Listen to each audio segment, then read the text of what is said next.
Religion has been a significant force throughout human history, influencing cultures, societies, and individuals in profound ways. In the context of American slavery, religion played a complex and often contradictory role. Christianity was used both to justify and oppose slavery, while enslaved Africans maintained their religious practices, creating a unique blend of African traditions and Christianity. This article explores these themes in detail, highlighting the multifaceted impact of religion on the lives of enslaved people and the society around them. During the transatlantic slave trade and subsequent centuries of slavery in the Americas, many European colonists and American slaveholders used Christianity to justify the enslavement of Africans. This justification often relied on selective interpretations of biblical texts. One of the most frequently cited passages was the curse of Ham from the book of Genesis. According to this interpretation, Noah cursed his son Ham's descendants to be servants of servants after Ham saw his father naked and told his brothers. Pro-slavery advocates argued that Africans were the descendants of Ham and thus divinely ordained to be enslaved. Additionally, passages from the New Testament, such as Ephesians 6 verse 5 and Colossians 3 verse 22, were used to support slavery. These verses instruct slaves to obey their earthly masters with respect and fear, as they would obey Christ. Slaveholders claimed these passages validated the institution of slavery and reinforced the idea that it was part of a divine plan. Many Christian denominations and churches in the United States, particularly in the South, supported slavery. The Southern Baptist Convention, for example, was founded in 1845 on the principle of supporting missionary work while maintaining the institution of slavery. Church leaders preached that slavery was a benevolent institution that provided Africans with the opportunity to convert to Christianity and be saved. The religious defense of slavery was also institutionalized in sermons, religious tracts, and theological writings.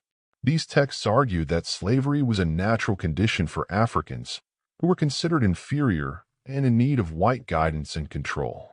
Christianity was not only used to justify the institution of slavery, but also to control enslaved people and maintain the social order. Slave codes in various states restricted the religious practices of enslaved Africans, often requiring them to attend church services led by white ministers. These services emphasized obedience, humility, and the acceptance of one's earthly condition in exchange for eternal salvation. The use of religion as a tool of control extended to religious instruction. Enslaved people were often taught a version of Christianity that stressed submission and loyalty to their masters. This instruction aimed to pacify enslaved individuals, discouraging resistance and rebellion by promising spiritual rewards in the afterlife. Even within the church, enslaved Africans faced segregation and discrimination. In many churches, they were required to sit in separate sections, often in balconies or the back rows, away from white congregants. Despite being considered spiritual equals in theory, the practice of segregation reinforced the social hierarchy and the inferiority of enslaved people. While Christianity was used to justify slavery, it also played a crucial role in the abolitionist movement. Many abolitionists were motivated by their Christian faith and the belief that slavery was a moral and spiritual abomination. They argue that all people were created in the image of God and deserve to be treated with dignity and respect. Key figures in the abolitionist movement, such as William Wilberforce in England and Frederick Douglass in the United States, used Christian principles to advocate for the end of slavery. They emphasized the teachings of Jesus Christ, particularly the Golden Rule, "Do unto others as you would have them do unto you," as a moral imperative to end the inhumane treatment of enslaved people. Enslaved individuals who escaped to freedom often used their personal narratives to expose the brutality of slavery and appeal to the Christian conscience of the public. Frederick Douglass, in his autobiography, described the hypocrisy of Christian slaveholders and the moral corruption inherent in the system of slavery. His powerful testimony and religious appeals helped galvanize support for the abolitionist cause.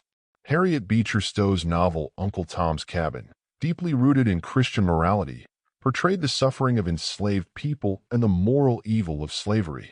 The book had a profound impact on public opinion in the North and is credited with helping to fuel the abolitionist movement.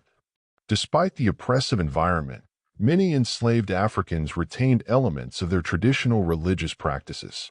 These practices provided a sense of identity, community, and spiritual solace in the face of unimaginable hardships.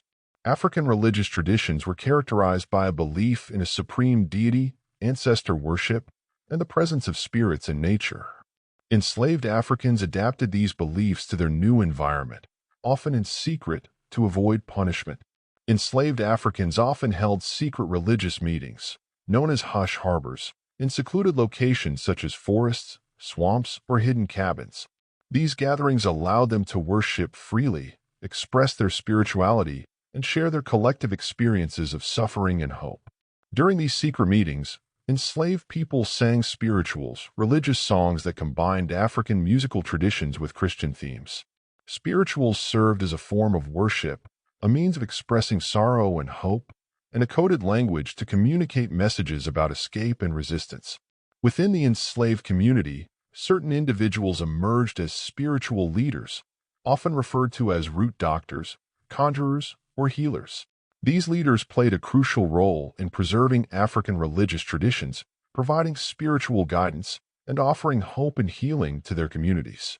Syncretism refers to the blending of different religious traditions into a new, cohesive practice. Enslaved Africans combined their traditional beliefs with Christianity, creating a unique religious experience that reflected their cultural heritage and the realities of their lives in bondage. This process of syncretism involved the reinterpretation of Christian symbols, stories, and practices through an African lens. Enslaved Africans identified with biblical figures such as Moses, who led his people out of slavery, and Jesus, who suffered and died for the salvation of humanity. These stories resonated deeply with their own experiences of suffering and the hope for deliverance. The development of independent black churches in the late 18th and early 19th centuries provided a space for the full expression of syncretic religious practices. These churches became centers of community life, offering spiritual support, education, and a sense of solidarity. The Black church played a crucial role in the preservation and adaptation of African religious traditions. It provided a platform for the expression of African-inspired worship styles, including call-and-response singing, spontaneous prayers, and dynamic preaching. In regions with large African populations, such as the Caribbean and parts of Latin America, syncretic religions like Vodou, Haiti, Santeria, Cuba, and Candomblé, Brazil, emerged. These religions combined elements of African spirituality with Catholicism, reflecting the cultural and religious diversity of the enslaved populations.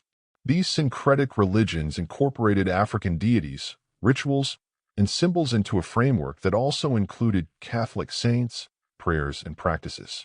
This blending allowed enslaved Africans to maintain their cultural identity while navigating the constraints of colonial and slave societies.